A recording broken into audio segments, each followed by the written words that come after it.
Good afternoon. Today is Wednesday.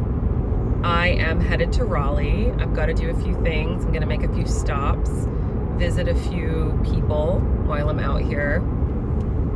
And I am just excited. Like I mentioned in the last vlog, I had a really incredible meeting yesterday. And I know I said I wasn't going to tease you about it, and I'm not trying to do that, but it's amazing how things work out. And it's amazing how if you just kind of put trust in the universe, if you will, things will always work out the way that they're meant to. And I'll give you an example. So I have a magazine, a private magazine in Chapel Hill. And what's fascinating is that when I was young, I used to be obsessed, and when I say obsessed, I mean obsessed with cutting out the different ads in the magazine and, cutting them all out and putting them on the wall in my bedroom and in my closet. And I had like a walk-in closet. So you walk into my closet, you shut the door, and like the whole back of the door and all the wall, all the white wall was completely covered in magazine cutout collage. And so it was like, I did that before, what do you call it? Vision boards were kind of a thing.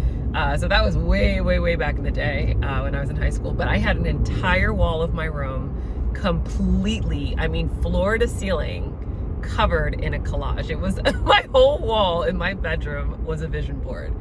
And I just loved that. I loved the creativity that came with that. I loved finding things that I was inspired by. I loved sort of the design of the magazine. I was obsessed with Vogue magazine.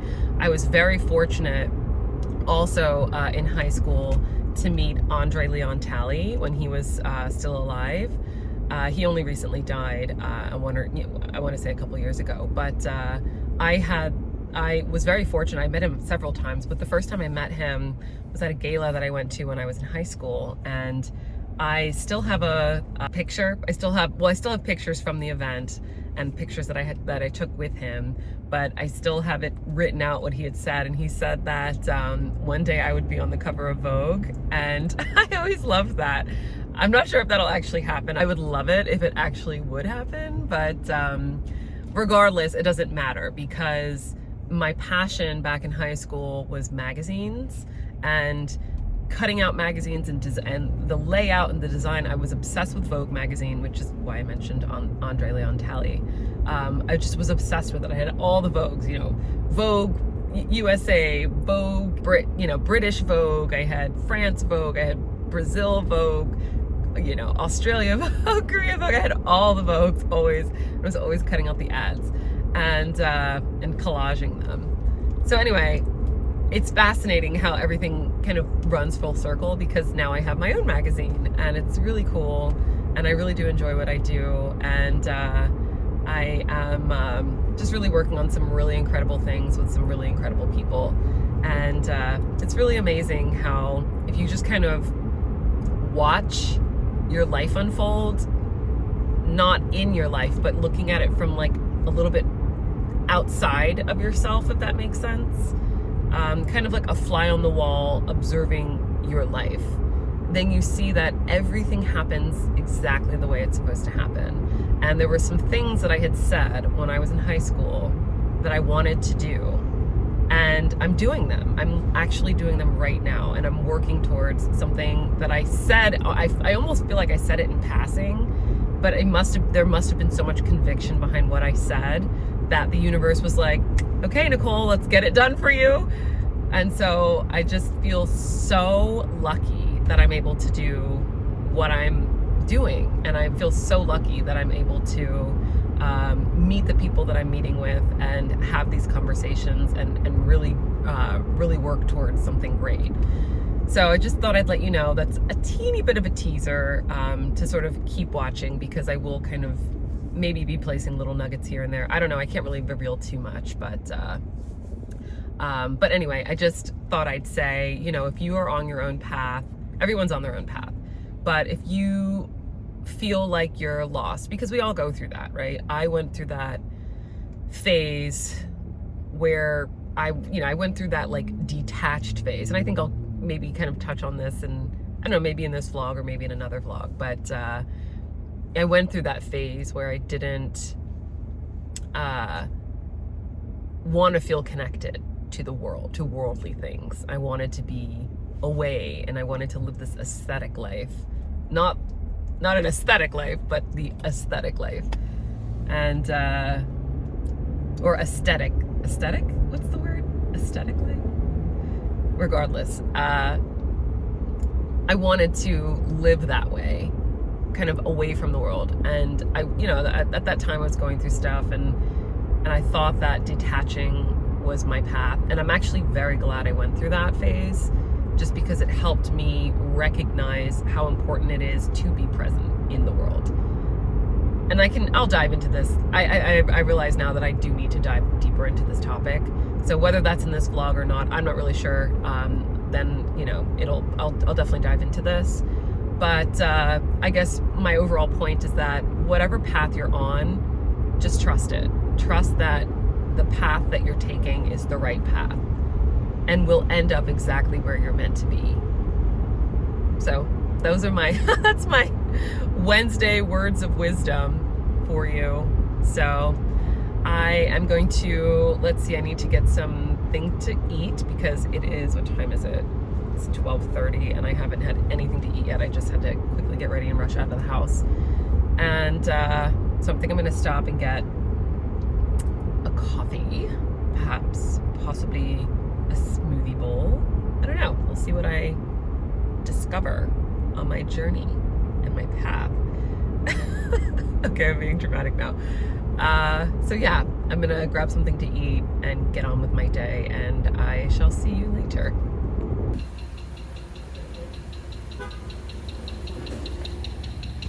Hello. Hi.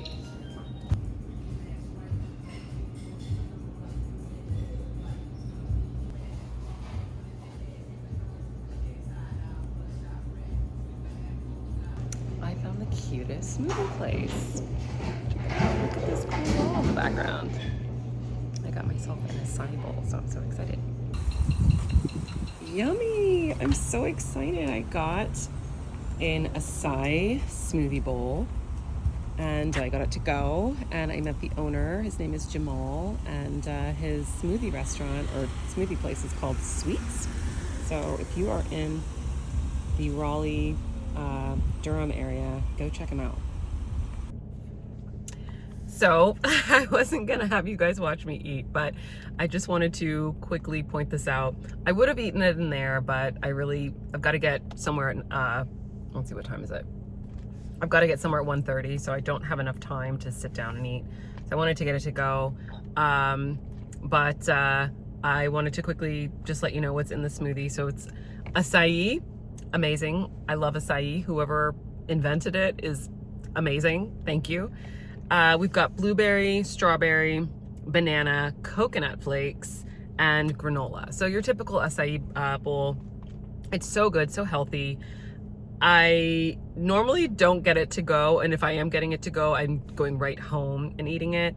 So I'm hoping that maybe 4 degrees, I'm gonna have to eat this quick. So I'm gonna go ahead and eat this and see if I can finish it up before I get to my meeting at 1:30. And then I'll see you guys a little bit later. Okay.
I just bought my new car, a Rolls Royce, and I don't think I shut that door properly.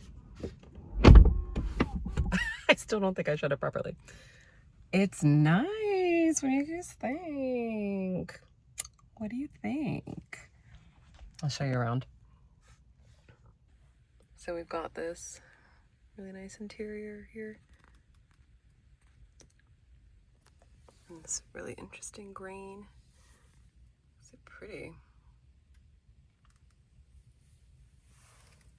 The red steering wheel. The red interior is very similar to my car.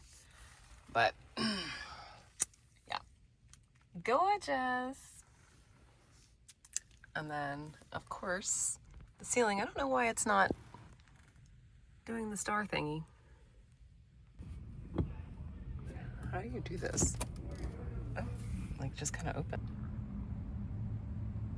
Hello, I am back from my fun day today. As you saw, I did get a chance to sit in some Rolls Royces, and that was pretty cool. I can't remember the names of those vehicles, but if I do get those, I will pop those on the screen.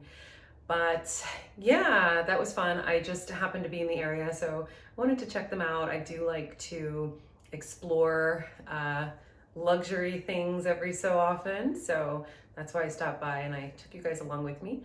But just wanted to quickly show you my outfit. It is another one of my sort of monochrome, black and white kind of vibes. I've got on this white J. Crew cardigan. It's super nice, super lightweight. I can wear it in the summer, even on super hot days like today. Today was like 96 degrees. Again, hot July.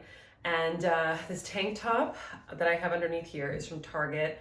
I think I'd mentioned them in one of my other vlogs, but these tank tops are literally the best. I think they're like $6 or $7. I have them in a bunch of colors just because they just go so well with things, especially these solid colors. So this is neat because it has this sort of white piping, the black with the white piping, which I really like because they really work with these sort of black and white kind of outfits.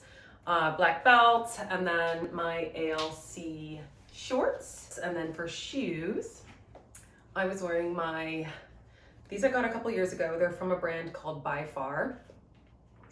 And they're great. They're, you know, little sandally things with this cute little block heel, but they really kind of elevate my outfit, which, you know, with the shorts, sometimes shorts can feel a bit, how do you say, casual. So whenever I throw on some, you know, fun little heels, they always elevate the look. So anyway, I'm going to hop outside, check out what's happening in the garden, and I'll catch you guys later. Gorgeous okra.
let's see, I was in the garden earlier this morning, just doing some cleanup work. It's been a long time since I harvested that oregano. So as you could see, it was wildly overgrown and was in desperate need of some attention. So I'm glad I finally got to that. And I also harvested some hyssop. I'm kind of kicking myself a little because it was a little dried out. So it was little past its point where you want to harvest it, but I still harvested that, and I'll be able to dry that out and make some tea. I got the mint as well. The mint was also wildly overgrown. It was even getting to the point where it was flowering. And ideally you want to harvest mint and oregano, your herbs, before they flower, just because the potency in the leaves are kept better before the flower. And once it goes to flower, then the plant kind of signals to itself to stop producing itself, I guess. I don't know how to really say that, but because the seeds, it's going to start producing seeds at that point. So you really want to, if you want to keep the plant growing, nice, beautiful leaves, then harvesting before the flowering is ideal. And my corn. So I have a question for any gardeners out there that are growing corn. I will show you what's going on with my corn, but basically several of my ears are just not developing properly. And I know a lot of that has to do with fertilizing, and a lot of it has to do with regular watering. And it's possible that during our drought week, about a week and a half ago, the plant kind of, I'm not really sure, but what I noticed is that the corn had already gone through its pollen stage. So the little wispies at the top, I'm not really sure what you call them, but I will leave a photo to show you what I'm talking about. But they had already started their pollination. So by the time the fruits, or by the time the ears started to grow in the corn, the pollen had already dried up. And so the ears weren't able, the little silks weren't able to be pollinated correctly. And so I think that's what the issue was. And I'm not sure how to combat that. Now, of course, I am growing my corn in containers, so I know that leaves out the opportunity for the other corns that are growing up for their ears, or for their pollen to kind of blow through and pollinate the other ears. But I didn't have a problem last year, and I grew less corn last year. I only had maybe 4 pots last year, and this year I have 5 pots and 6 or 7 corn growing. And so I'm not really sure what's going on. And so I'm thinking it has to be during that period when we had a ton of, when it was super dry, and that was when the pollen kind of came out through the corn. And then we had about a week of rain, thunderstorms and rain, and then all of a sudden the ears came up. So there's no pollen to pollinate them. So anyway, long story short, the kernels are small, and I can even tell just by looking at the corn on the stalk that they're going to be underdeveloped. So I'm not really sure how to avoid that, especially, I got a ding on my phone. I'm not really sure how to avoid that, especially in growing corn in pots. So anyway, if anyone out there has any tips for how to kind of combat those issues, please let me know. I would really appreciate that. And let's see, I harvested an okra, and I did that specifically because we're supposed to be getting rain tomorrow, and we're actually supposed to be getting rain for the next 4 or 5 days. So that okra was pretty fully formed, and I didn't want it to stay on the plant for too long, because I didn't want the plant to think that it's done doing its thing and it could go to seed. So I went ahead and harvested that, and I'm really excited. We have some other beautiful okras coming in. So in a few days, they should be ready to harvest, after the rains, of course. And then the cucumbers, we've got cucumbers growing in. I'm so excited about them. I love seeing cucumbers on the vine, and especially because the last 2, I only harvested 2, and I was getting disappointed because I was like, where are the other cucumbers? So they're just sprouting up all over the place now. So we're at that point in summer, the dog days of summer, where it's just so hot and all the plants are just like, they're ready to do their thing and produce. So I'm very happy about that. Peppers coming in also, tomatoes, hopefully we should get a new sort of round of those coming in soon. But anyway, I just wanted to give you that garden update. What am I wearing? I'm wearing a H&M top, I want to say, or maybe this is Zara.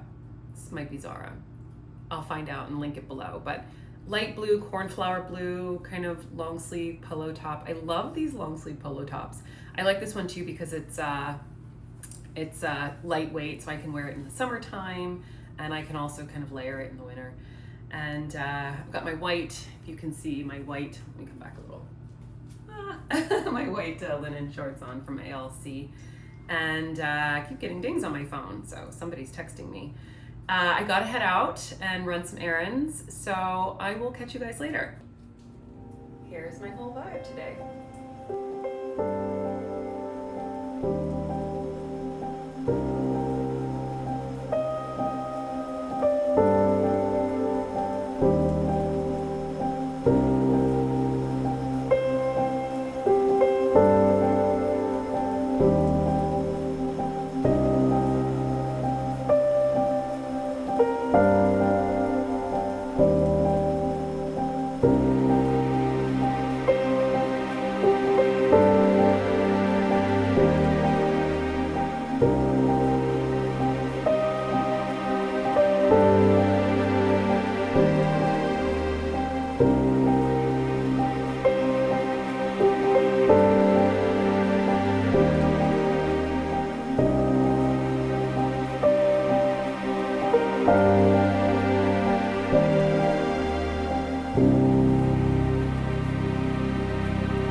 Good morning. Today is Friday, so I wanted to quickly tell you all about a book that I'm reading. It is called The Body Keeps the Score, and I confess I have been taking way too long to read this book. I started it about 2 months ago, and normally I can breeze through a book, but I was traveling in June, and I was having some sleep issues, as you know, a couple weeks ago. So I wasn't able to really dedicate the time I wanted to read the book, but I'm almost done with it. I have just maybe 10, 20 pages left in the book, but it's a great book. And the reason why I want to bring it to your attention is because a lot of people have experienced trauma in their lives and they don't know how to properly deal with it. Now, of course, therapy is fantastic, and a lot of people are in therapy, which is great. But sometimes you need just a little bit more. And I think that this book really helps you recognize you, if that makes sense. And I think that's where a lot of our trauma is. It's stored in the body, which is why the book is called The Body Keeps the Score. But oftentimes, with therapy, we're just talking it out. I personally have never been to therapy. I am curious about it, obviously, for obvious reasons. But, even in the book, it kind of talks about that sometimes, whereas like in normal traditional therapy, you're just sort of talking through your issues, which is great to a certain extent, but you aren't able to really sort of what's the word I'm looking for? Integrate that into yourself and then become a changed person after that. Obviously everyone feels better when they're able to talk through their issues, which is why we call our friends when, we're having a bad day, or we call our partner or our spouse or our brother or our sister, just to kind of vent about whatever's happening to us. And that's great. And that's where talk therapy is very useful and very helpful.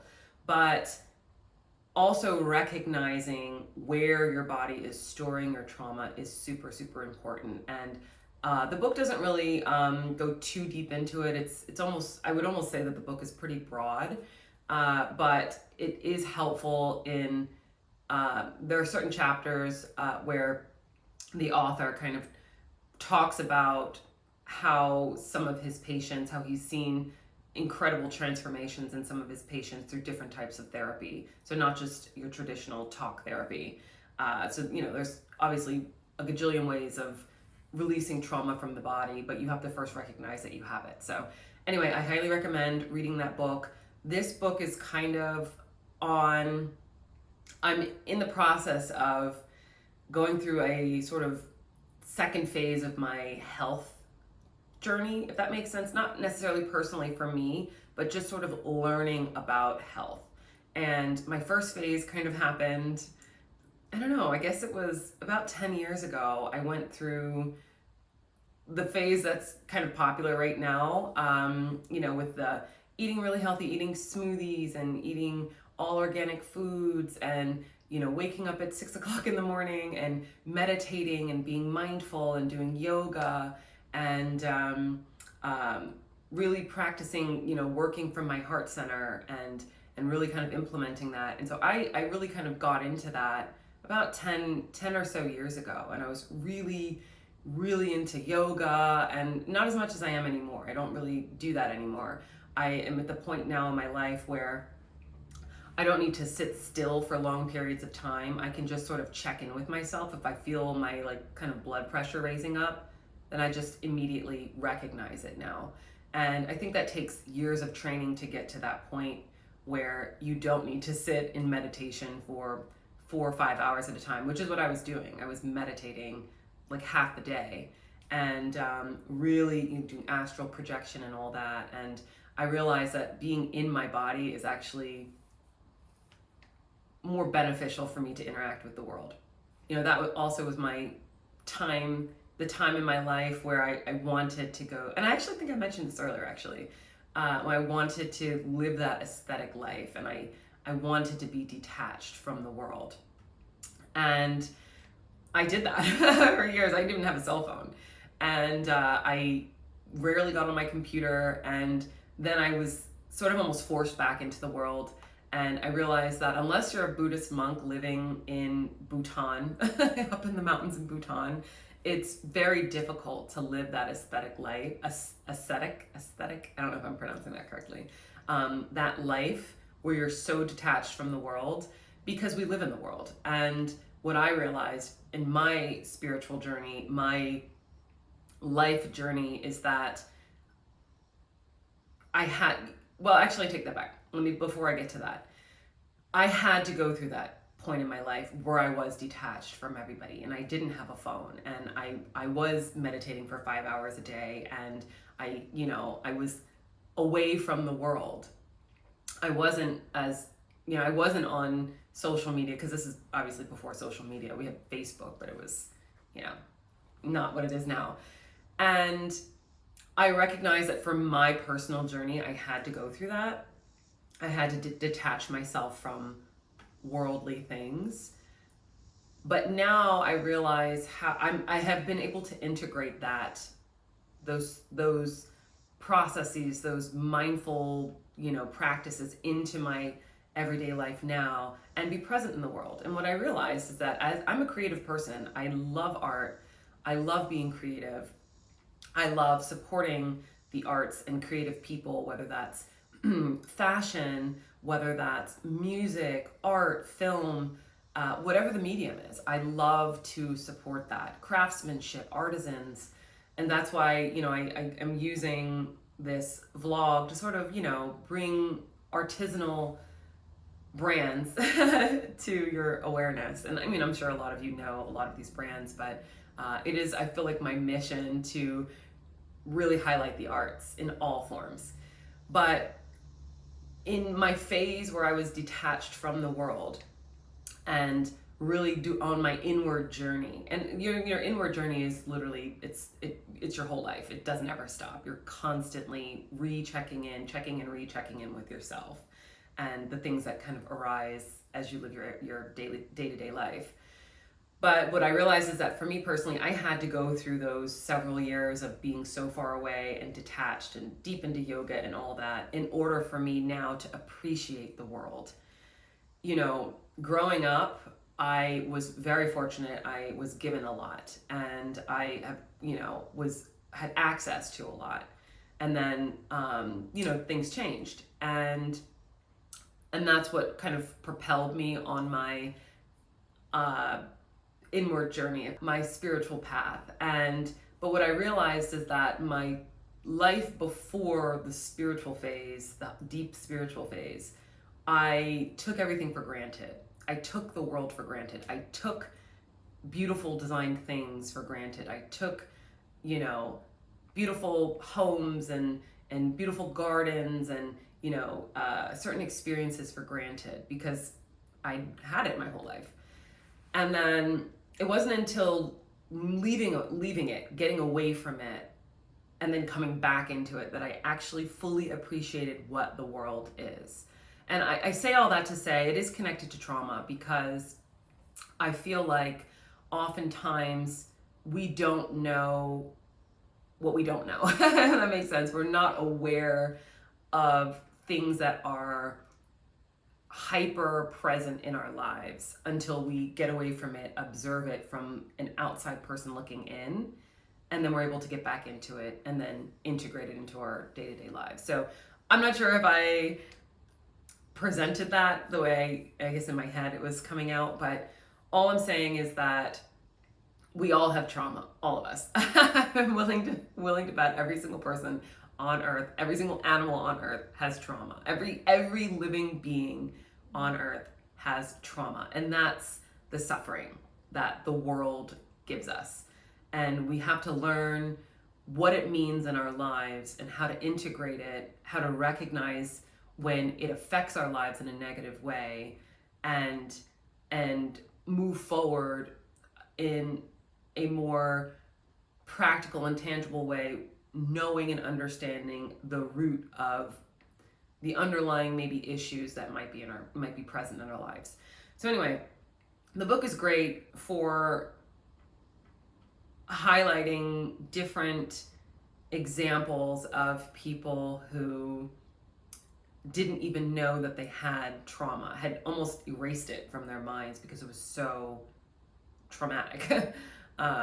But they were able to recognize it later and then integrate it into their lives properly so that they could be functioning members of society. And ultimately that's the goal, for us to be functioning members of society. So anyway, so I think I kind of got off on a tangent, but basically this book is sort of, I'm in the process of reading a lot of different books on trauma, healing. I wouldn't even say medicine. It's more like health and wellness. I guess that's the most broad example, but how about this? I will let you know after I finish the next book. I'll tell you about it, and you'll sort of get an idea of where I'm going with this, because, and I don't want to say too much, but things need to be changed. Things need to change is where I'm going with this. And if we can recognize as individuals what's wrong, if we can recognize the trauma in society, first of all in ourselves, second in society, then I think the world can be a much better place. And so I hope all that made sense. Anyway, let's get to the easy stuff. So I am wearing where did I get this from? I got this from Target. That's right. I am wearing a cardigan. Where's my necklace? I am wearing this cardigan. I got it from Target. I went to go buy some more of those little tank tops. This was a while ago, and they might still have it in the store, and I saw it hanging on the rack, and I was like, "Oh, this is great!" And there was a lady, and she was like, "That would be really nice with your outfit." And so I ended up buying it. I think it was like, I don't know, $11 for this cardigan. So it's great. It goes with pretty much anything. And then I got these shorts that I want to say these are from H&M. These are linen, and they're Bermudas. So, and excuse the wrinkles. I've been sitting and moving and stuff. Here, let me bring you guys down. So I hope you can see. But so these Bermudas, and then I'm gonna throw on my Stout flats. Pretty much, again, capsule wardrobe, easy mix and match separates that I can just kind of mix together. But these are great, super comfortable. They're a tiny bit itchy because they are H&M, and I realize that the linen quality at H&M is good, but it's not as good as, let's say, a Max Mara, for example, because you guys saw my unboxing in the last vlog. So I still like them. They're comfortable. I like that they're high-waisted. They do pull me in a lot. So I have to make sure not to eat any pizza or anything like that. I shouldn't eat it anyway, but yeah, so this is the look. I will check in with you guys a little bit later.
I made an omelet and stuffed it with cheese, oregano, basil, and tomato. And on top is some of the pea shoot microgreens. I'm going to go ahead and eat this, and I'll see you guys next time.